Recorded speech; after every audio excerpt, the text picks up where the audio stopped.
Star Wars: The Last Jedi movie cast: Mark Hamill, Carrie Fisher, Daisy Ridley, Adam Driver, John Boyega, Oscar Isaac, Lupita Nyong'o, Domhnall Gleeson, Benicio del Toro. Star Wars: The Last Jedi movie director: Rian Johnson. Star Wars: The Last Jedi movie rating: 3 stars. This film comes 40 years after that original one, directed by a young director called George Lucas, which took us to a galaxy far, far away. Which is pretty darn remarkable, given that most films die in their opening weekends. Those opening credits, as they rolled across the screen, took our breath away.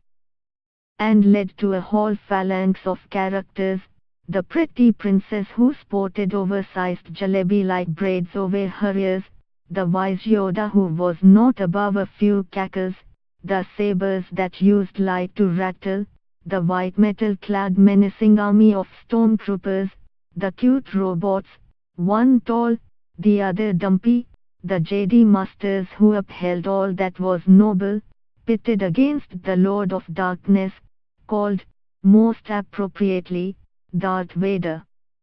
In that first iteration, Lucas had discovered the secret to everlasting stickiness. You could place your story and characters as far into the future as you liked, but feelings had to shine through all the machinery, and the characters had to be, well, characters, dicing and slicing and advancing.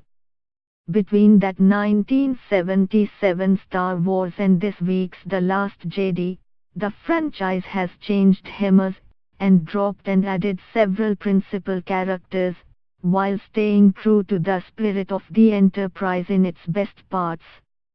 But some of its middle passages have been saggy and exhausting, only coming back to some of its old energy in the past 2 episodes, The Force Awakens and Rogue One. The Last Jedi picks up from where the last one had left off, giving Mark Hamill as the aging, grizzled Luke Skywalker his due, finally. Ridley fetches up on the island he has sequestered himself, with a demand we know is coming, that he shows up, and do what is required to save, yes, the galaxy and the rebellion. That is the central conflict, and Rian Johnson has a lot of fun setting it up.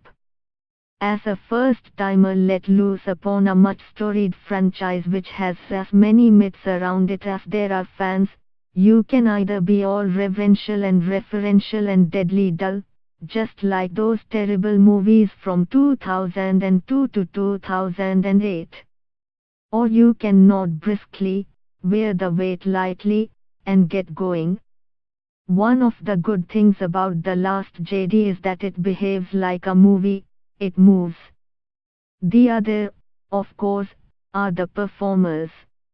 Hamill is solid and his portions with Ridley are amongst the most spectacularly shot in this busy film, which scoots briskly between the evil Snoke and his stormtroopers, the harried rebels and its leaders. There's a pang as you watch Carrie Fisher, who passed away too early. She and Hamill share a great vibe, and a great comment about a change in hairstyle. You smile, in memoriam. The young uns keep it going.